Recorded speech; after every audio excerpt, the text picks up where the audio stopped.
Good morning, ma'am. Good morning, ma'am. Morning, Good ma'am. morning, ma'am. Good Good morning, ma'am. Good morning, everyone. Good morning, ma'am. Good morning, beta. Good morning. Yes, तो आज हम लोग revise करेंगे सवैये chapter 11। ठीक है, सभी लोगों ने बुक ओपन कर ली है? Open your book and switch on your videos.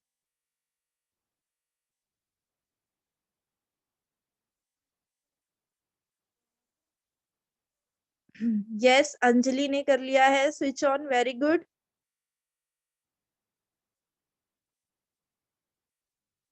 बाकी बच्चे?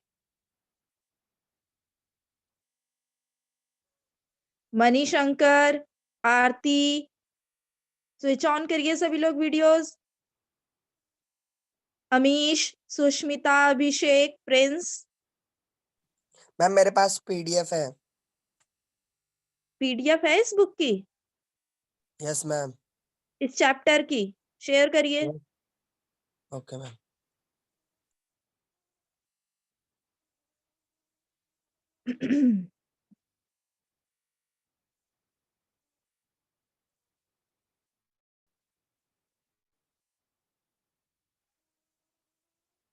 Amrita, Priyanka, Bittu, Neha, Badal, Aditya, switch on your videos बेटा।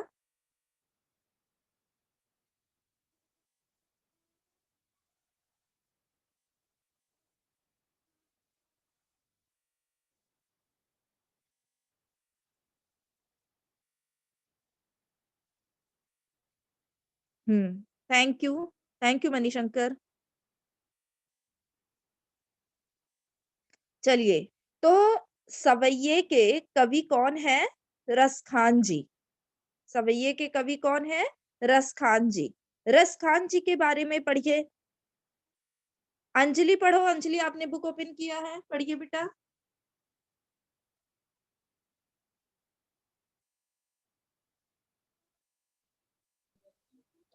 रसखान का जन्म सन 1548 में हुआ माना जाता है। उसका मूल नाम सैयद इब्राहिम था और वे दिल्ली के आसपास के रहने वाले थे। कृष्ण भक्ति ने इन्हें ऐसा मुग्ध कर दिया कि गोस्वामी विठुलनाथ से दीक्षा ली और ब्रिजभूमि में जा बसे। सन 1628 के लगभग उनकी मृत्यु हुई। सुजान रखान और प्रेम वाटिका उसकी उपलब्ध कृतियां हैं। रखान रचनावाली के नाम से उनकी रचनाओं का संग्रह मिलता है। प्रमुख कृष्ण भक्त कवि रखान की अनुरक्ति ने केवल कृष्ण के प्रति प्रकट हुई है, बल्कि कृष्ण भूमि के प्रति भी उनका अनन्य अनुराग व्यक्त हुआ है। उनके काव्य में कृष्ण की रूप मधुरी ब्रज महिमा कृष्ण की प्रेम लालाओं का मनोहर वर्णन मिलता है। वे अपनी प्रेम की तन्मयता, भाव, विह्वलता और आसक्ति के उल्लास के लिए जितने प्रसिद्ध है, उतने ही अपनी भाषा की मार्मिकता, शब्द चयन तथा व्यंजक शैली के लिए उनके यह ब्रज भाषा का अत्यंत सरस और मनोरम प्रयोग मिलता है, जिसमें जरा भी शब्दाडंबर नहीं है। यस, मैम यही पढ़ना है नीचे वाला। हाँ, ये हमारे कविता के बारे में है जो हमारी बुक में है। ठीक है, कि उन्होंने फर्स्ट स्टेंजा में किसके बारे में वर्णन किया है? थर्ड, सेकंड में, थर्ड में, उसके बारे में पढ़ो। यहाँ संकलित पहले और दूसरे सवैये में कृष्ण और कृष्ण भूमि के प्रति कवि का अनन्य समर्पण भाव व्यक्त हुआ है। तीसरे छंद में कृष्ण के रूप सौंदर्य के प्रति गोपियों की उस मूर्खता का चित्रण है जिसमें वे स्वयं कृष्ण का रूप धारण कर लेना चाहती है। चौथे छंद में कृष्ण की मुरली की धुन और उनकी मुस्कान के अचूक प्रभाव तथा गोपियों की विविधता का वर्णन है। अच्छा, ये बताइए अंजलि, घर पे आप बिल्कुल भी रीडिंग नहीं लगाते हो ना आप लोग? आप बहुत आज गलती कर रही हैं। लग ही नहीं रहा है कि इतने बड़े क्लास का बच्चा रीडिंग लगा रहा है, 9th क्लास का। पढ़ो। आप लोग घर पे, ये नहीं कि छुट्टी है या वैसी क्लासेस नहीं चल रही हैं, ऑफलाइन क्लासेस नहीं चल रही हैं, तो आप लोग बिल्कुल रीडिंग ही ना लगाएं। रीडिंग बहुत वीक हो गई है अंजलि। आपकी तो अच्छी खासी रीडिंग थी। कितनी गलतियां कर रही हो बेटा आप?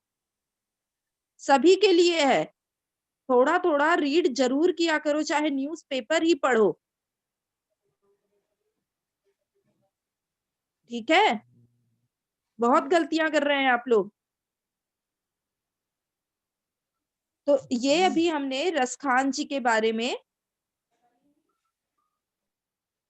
1 मिनट आरती, आप पूछ रही हैं मैम मैं रीडिंग करूं? 1 मिनट रुक जाओ। अभी पहले रसखान जी के बारे में हम लोगों ने पढ़ लिया कि उनका जन्म कहाँ पे हुआ था, कब हुआ था। 1548 में हुआ था, ठीक है। और उनकी मृत्यु किसके कौन से सन में आसपास हुई थी? 1628 ईस्वी के आसपास हुई थी। उनकी प्रमुख रचनाएं कौन कौन सी हैं? प्रेम वाटिका, सुजान, रसखान। और इनकी रचनाओं का जो संग्रह, जो कलेक्शन है, वो किस नाम से प्रसिद्ध है? रसखान रचनावली के नाम से प्रसिद्ध है। ठीक है। वो किसके भक्त हैं? कृष्ण भक्त हैं। ठीक है। कृष्ण के प्रति अगाध श्रद्धा रखने वाले रसखान ने कृष्ण भक्ति को अपने काव्य का विषय बना लिया। कृष्ण भक्ति को ही अपने काव्य, जो वो कविताएं रचने लगे, तो वो भगवान कृष्ण भक्ति के ऊपर ही, उन्हीं के लिए कि वो किस तरीके से क्या करना चाहते हैं, उसी के ऊपर सारी कविताएं वो लिख डाले। वे कृष्ण से संबंधित प्रत्येक वस्तु, चाहे वो जड़ हो या चेतन, सब पर मुग्ध हैं। चाहे वो सजीव हो चाहे निर्जीव, वो सब पे मुग्ध हैं। उनके काव्य में समूची ब्रज भूमि के प्रति अनुराग प्रकट हुआ। अनुराग मतलब क्या होता है बच्चों?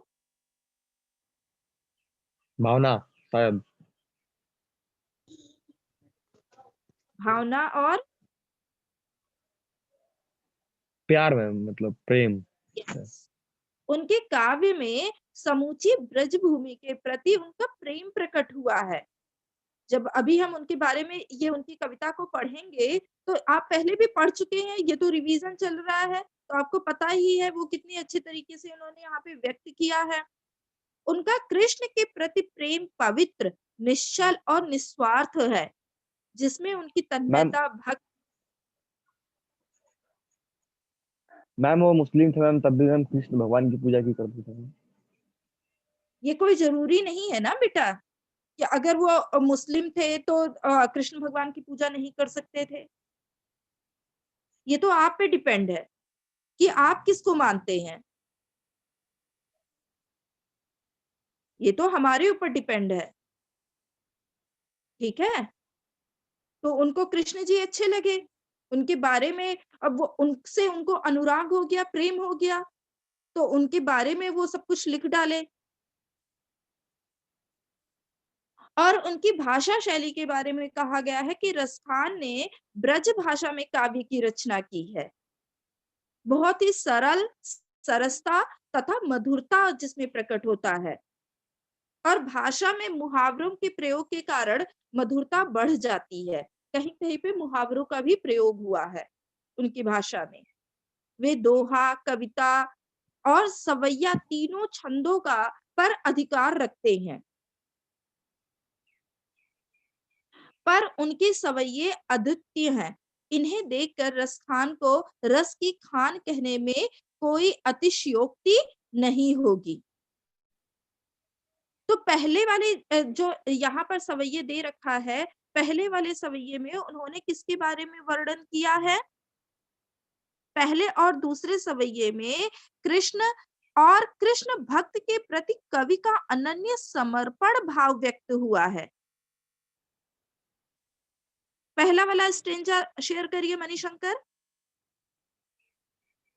स्क्रॉल करिए। हाँ, अब आरती ये वाला पहला वाला पढ़ो, अब पढ़ने को बोल रही थी। Yes ma'am. मनुष्य हो तो वही रसखाने बसो ब्रज गोकुल गांव के गवारन, जो पशु हो तो कहाँ बस मेरो चरो नित नंद की धेनु मझारन, पाहन हो तो वही गिरी को जो कियो हरि छत्र पर सुंदर धारण, जो खग हो तो बसेरो करो मिली कालिंदी कुल कदम्ब की डारन। हाँ, तो यहाँ पे ये पहले वाले स्टेंजा में क्या कह रहे हैं रसखान जी? मानुष हो तो वही रसखान बसो ब्रज गोकुल गांव के ग्वारन, जो पशु हो तो कहा बस मेरो चरो नित नंद के धेनु मझारन। इस तरीके से रीडिंग करनी होती है, ठीक है। पाहन हो तो वही गिरि को जो कियो हरि छत्र पुरंदर धारन, जो खग हो तो बसेरो करो मिली कालंदी फूल कदम्ब की डारन। तो यहाँ पे रसखान जी क्या कह रहे हैं? कृष्ण के लीला भूमि ब्रज के प्रति अपना लगाव प्रकट करते हुए वो क्या कहते हैं कि हे भगवान, अगर अगले जन्म में यदि मैं मनुष्य बनूं तो, मानुष मतलब मनुष्य, अगर मैं मनुष्य बनूं तो कहाँ पर मैं रहना चाहता हूँ, कहाँ निवास करना चाहते हैं वो? बताइए आप लोग। ब्रिज गोकुल में। गोकुल में। Yes. कह रहे हैं अगर मैं अगले जन्म में मुझे मनुष्य रूप प्राप्त होता है तो मैं गोकुल गांव के ग्वाल बालों के बीच ही निवास करना चाहता हूँ। फिर दूसरी लाइन में क्या व्याख्या कर रहे हैं? जो पशु हो तो कहा बस मेरो चरो नित नंद की धेनु मझारन। और यदि मैं, पशु मतलब पशु, जानवर, और यदि मुझे जानवर रूप मिलता तो उस पे मेरा कोई बस तो नहीं है ना, उस पे कोई मेरा वश नहीं है, कोई, मैं उसमें कुछ नहीं कर सकता हूँ। जो रूप मिलेगा, जिस रूप में मैं जन्म लूंगा, मुझे उसी रूप में ही तो धरती पर रहना है। कह रहे हैं यदि मैं पशु बनूं तो इसमें मेरा कोई वश नहीं है, फिर भी उसमें वो संतुष्ट हैं। वो कहाँ रहना चाहते हैं बताइए? मैम गोकुल में। वो गायों के साथ रहना चाहते हैं। मैम वही ना Yes. गोकुल में, ये तो बोल रहा हूँ। यस, वो कह रहे हैं वो जो नंद बाबा की जो सारी गायें थी वो उन्हीं के बीच में रहना चाहते हैं, है ना। फिर कह रहे हैं थर्ड लाइन में, पाहन हो तो वही गिरि को जो कियो हरि छत्र पुरंदर धारण। पाहन मतलब क्या होता है बच्चों? पत्थर। Yes, ma'am very good. टुकड़ा, छोटा सा पत्थर। टुकड़ा मैम। हाँ मैम हाँ, वही। तो यहाँ पे कह रहे हैं कि, रसखान जी, यदि मैं पत्थर बनूं तो, कह रहे हैं यदि मैं पत्थर बनूं तो वो कहाँ पर रहना चाहते हैं बताओ? गोवर्धन पर्वत पर। मैम गोवर्धन पर्वत पे। यस, कह रहे हैं यदि मैं पत्थर बनूं तो उसी गोवर्धन पर्वत का पत्थर बनना चाहता हूँ, जिसे क्या किया था श्री कृष्ण ने? इंद्र कहानी तो के सबको प्रकोप पता है ना? अपने आप को। उंगली पे उठा लेता है अपनी हमसे। उंगली पर उठाकर इंद्र के प्रकोप से सभी को बचाया था, सभी गोकुल वासियों को। फिर कह रहे हैं जो खग हो तो बसेरो करो मिली कालंदी फूल कदम्ब की डारन। कालंदी मीन्स क्या होता है बच्चों? मैम कोई फूल। नहीं, फूल नहीं होता है। कालंदी मीन्स क्या होता है? Yamuna. Yamuna. Yes, very good. Yamuna होता है। कालिंदी मीन्स यमुना। कूल मतलब क्या होता है? तट। यस, तट, तट, किनारा। Very good. कदम्ब मतलब क्या होता है? मैम कोई पेड़। का पेड़। यस, वृक्ष। और डारण मतलब शाखाएं। खग मतलब टहनी मैम। पक्षी, टहनी आपको पता है। मैम, टहनी। तो चौथी लाइन में क्या कह रहे हैं रसखान जी? यदि मैं पक्षी बनूं तो उसी कदम्ब के पेड़ पर बसेरा बनाऊं जो यमुना के किनारे है तथा जिसके नीचे श्री कृष्ण रास रचाया करते थे। ठीक है, तो पहले वाली लाइन, ये पहले वाली लाइन में क्या कह रहे हैं? कि मैम अगर यदि मैं मैम मनुष्य बनूं,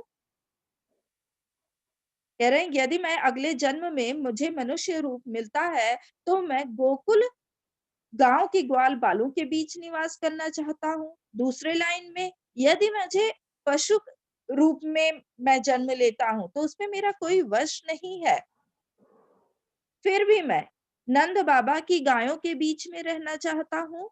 और तीसरी लाइन में, यदि मैं पत्थर बनूं तो उसी गोवर्धन पर्वत का पत्थर बनना चाहता हूँ जिसे श्री कृष्ण ने अपनी उंगली पर उठाकर इंद्र के प्रकोप से बचाया था।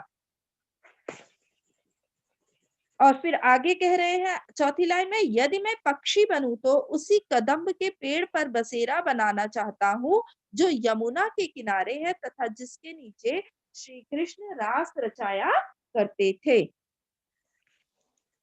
तो आई होप जो नए बच्चे आए थे क्लास में सभी को समझ में आ गया होगा। आ गया बच्चों? जो भूल गए होंगे उनका रिवीजन हो गया होगा। Yes ma'am. Yes ma'am. Okay, very good. अब नेक्स्ट स्टेंजा पढ़िए।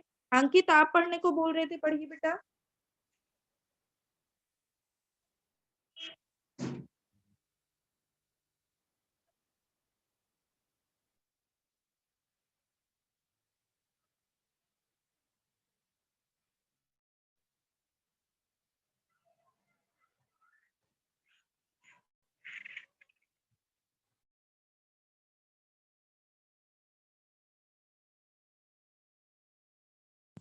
मैम मैं पढ़ूं?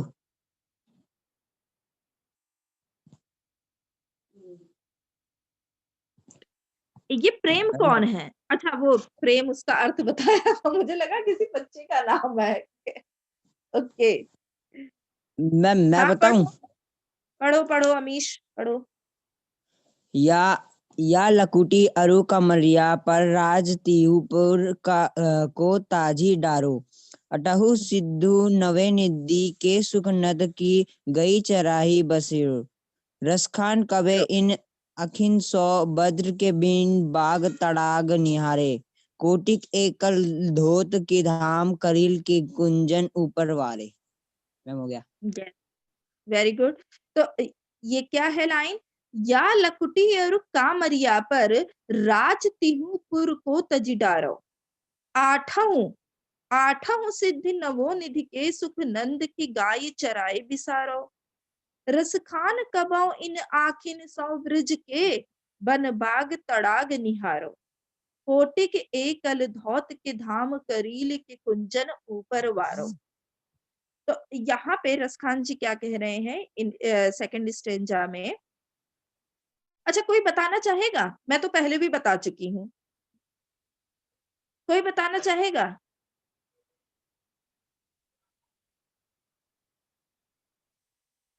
बताइए। मैम क्या?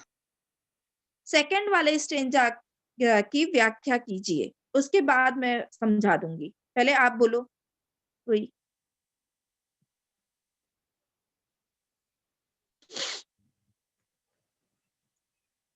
मैं तो पहले भी पढ़ा चुकी हूँ ना, ये व्याख्या करिए इसकी।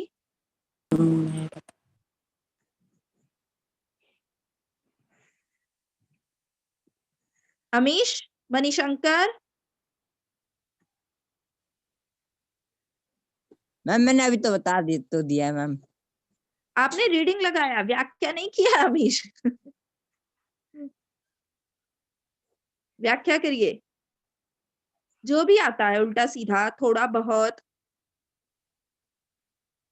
देखती हूँ कितना याद है मेरे बच्चों को।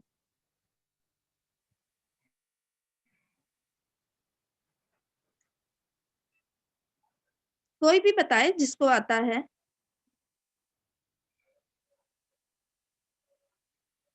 आरती, अंजलि, सुष्मिता, कोई भी बोले।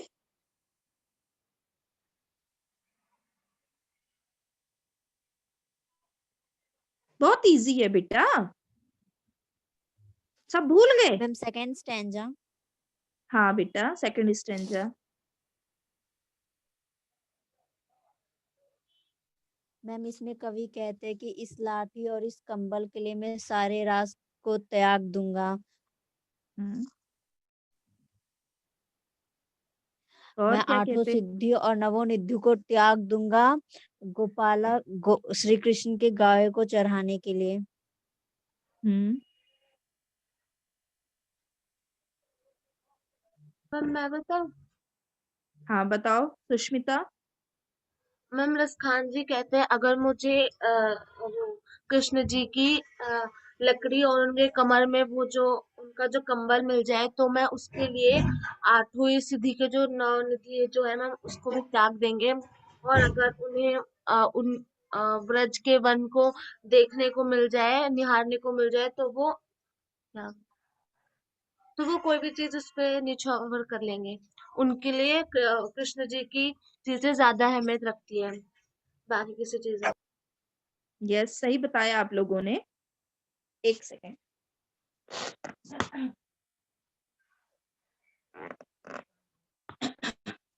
हाँ, तो यहाँ पे क्या कह रहे हैं रसखान जी? या लकुटी और कामरिया पर राज तिहु पर हो तज डारो। लकुटी मतलब क्या होता है बेटा? लाठी। लकुटी क्या होता है? लाठी। या मतलब क्या होता है? इस लाठी पर। और अरु और कामरिया, कामरिया मतलब होता है छोटा कंबल। कामरिया मतलब होता है छोटा कंबल। ठीक है, तो यहाँ पे रसखान जी क्या कह रहे हैं? या लकुटी और कामरिया पर राज तिहु को पुर को तज डारो। पुर मतलब क्या होता है? नगर। और तिहु मतलब क्या होता है? तीनों। ठीक है, पुर मतलब क्या होता है? नगर, लोक। कृष्ण से जुड़ी, तो इस स्टेंजा में कृष्ण से जुड़ी वस्तुओं के प्रति प्रेम प्रकट होते हुए करते हुए कवि क्या कहते हैं कि जिस लाठी और कंबल को लेकर कृष्ण गाय चराया करते थे, या लकुटी और कामरिया पर राज तिहु को पुर को तजडारो। जिस लाठी और कंबल को लेकर कृष्ण गाय चराया करते थे, उसके बदले में वो तिहुपुर मतलब तीनों लोकों का सुख त्यागने को तैयार है। समझ में आया? तिहु मतलब तीनों, पुर मतलब लोक या नगर। तीनों लोकों का सुख त्यागने को तैयार है। उनके वस्तुओं के प्रति प्रेम प्रकट कर रहे हैं रसखान जी। ठीक है, कह रहे हैं आठों सिद्ध नवोनिधि के सुख नंद की गाय चराए बिसारो। मैं नंद बाबा की गायों को चराने के बदले, अगर उनको नंद बाबा की गायों को चराने का मौका मिल जाता है तो आठों सिद्धियों और नौ निधियों का सुख भी भूल सकते हैं। फिर रसखान कबो इन आखिन सौ, ब्रज के बन बाग तड़ाग निहारो। फिर तीसरी लाइन में कह रहे हैं मैं ब्रज भूमि पर स्थित बागों को, ब्रज के वन मतलब बाग, वन और बाग मतलब बाग हो गया, तड़ाग मतलब तालाब हो गया। अगर मुझे ब्रज भूमि पर स्थित बागों को, वनों को, तालाबों को देखने का मौका मिलता है, मैं देखते रहना चाहता हूँ इन सभी को, जो भी वहां पर ब्रज भूमि में स्थित है, वन है, बाग है, तालाब है, सभी को मैं देखते रहना चाहता हूँ। कोटिक एकल धौत के धाम, करील के कुंजन ऊपर वारो। मैं इन करील के कुंजों में रहने के बदले, करील के कुंजों, करील क्या है? एक प्रकार का वृक्ष है, और कुंजन मतलब लताओं का घर, कि वो वृक्ष के लताओं के घर में रहने के बदले वो सोने चांदी के महल का, सोने के महलों का सुख त्यागने को तैयार हैं। कोटिक एक कलधौत के धाम, कलधौत मतलब क्या होता है? सोना, और कोटिक मतलब क्या होता है बच्चों? करोड़ों। तो करोड़ों सोने के महल को वो त्यागने को तैयार है अगर उन्हें ब्रज में स्थित करील के कुंजों में, वनों में रहने का मौका मिलता है, देखने को वो देखना चाहते हैं, मौका मिलता है, तो वो सारे सोने के महलों का भी सुख त्यागने को तैयार हैं। उनको कुछ नहीं चाहिए, सोना चांदी कुछ भी नहीं चाहिए, बस उनको क्या चाहिए?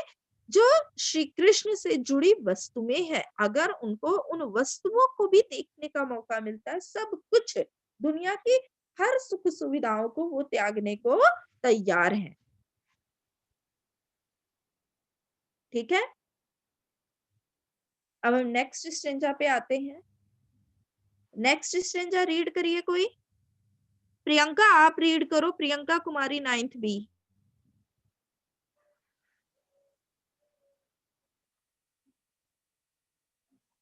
प्रियंका आपके पास बुक है बेटा?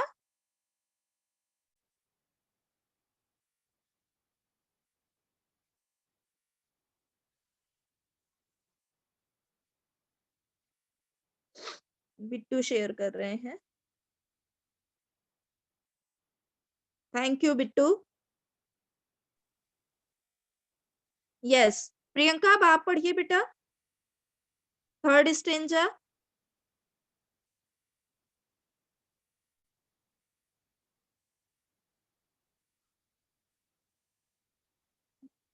कौन पढ़ना चाहेगा? कोई भी पढ़िए। मैम कौन सा स्टेंजा? 3rd स्टेंजा, मोर पखा सिर ऊपर रखियो मैम वाला। मैं पढ़ूं? पढ़ो सुष्मिता।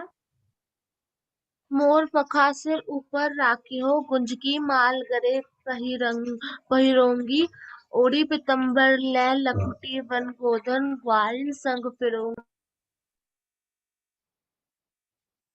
हाँ,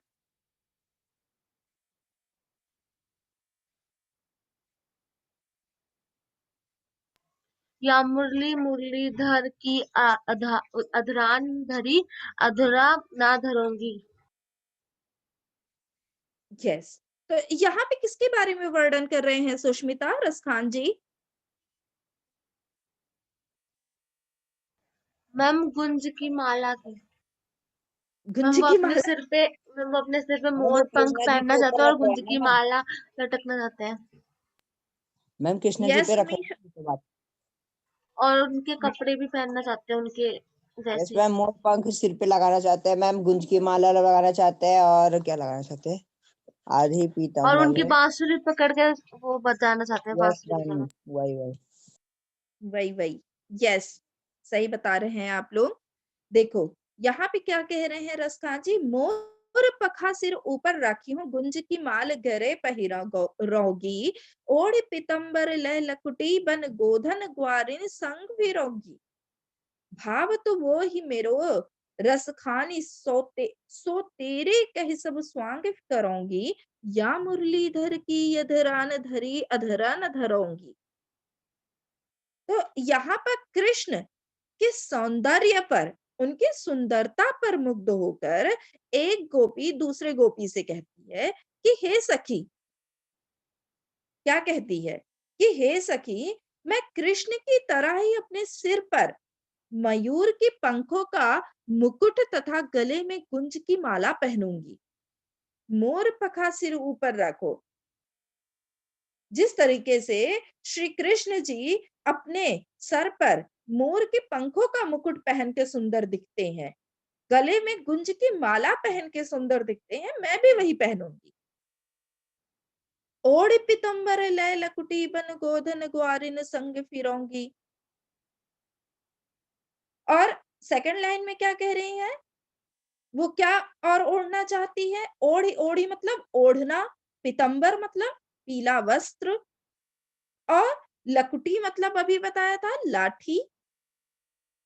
तो कह रही है कि मैं पीले वस्त्र धारण कर श्री कृष्ण की तरह ही गायों को पीछे लाठी लेकर वन वन फिरूंगी। जैसे श्री कृष्ण अपने सर पे मोर का पंख का मुकुट पहनते हैं, गले में गुंज की माला पहनते हैं, मैं और सुंदर दिखते हैं, मैं भी वही पहनूंगी।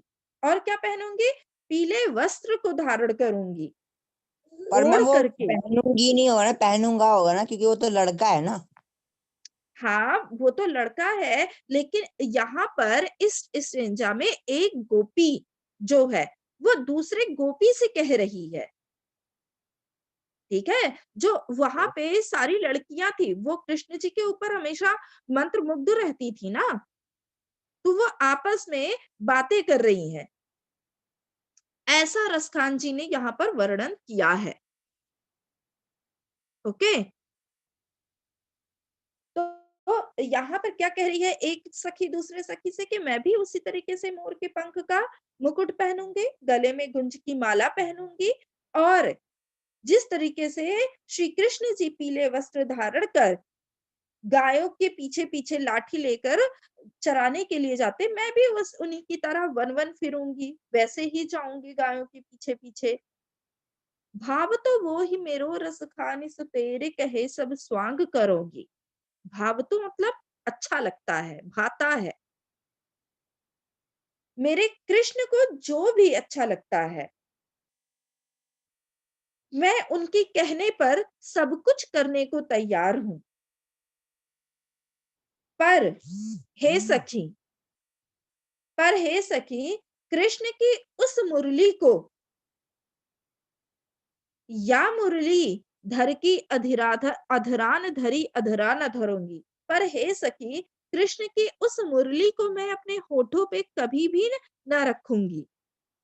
उस मुरली ने ही श्री कृष्ण को हमसे दूर कर रखा है। अब यहाँ पर मुरली को वो लोग क्या मानती है? अपना सौतन जैसे मानती हैं। कह रही है कि जो जो उनको अच्छा लगता है, मैम जो क्या जो उनको मानती है? सौतन मैम क्या जैसे। सौतन जैसे मानती है? हाँ, मैम उस बांसुरी, बेचारे बांसुरी की क्या दोष है? क्योंकि जब श्री कृष्ण जी बांसुरी बजाने में लीन हो जाते थे, डूब जाते थे, बिल्कुल उसमें मंत्रमुग्ध हो जाते थे बजाने में, तो वो सब कुछ भूल जाते थे, इसीलिए। ठीक है अमीश? तो कह रही हैं कि मैं वो सब कुछ करूंगी जो श्री कृष्ण को अच्छा लगता है, लेकिन उनकी बजाई हुई मुरली को कभी भी अपने होठों पर नहीं रखूंगी, क्योंकि उस मुरली ने ही श्री कृष्ण को हमसे दूर कर रखा है। समझ में आया? यस मैम, आ गया मैम अब तो। आ गया अब तो? अमीश को तो बिल्कुल आ गया होगा। Very good. Okay, next stanza read करिए फटाफट।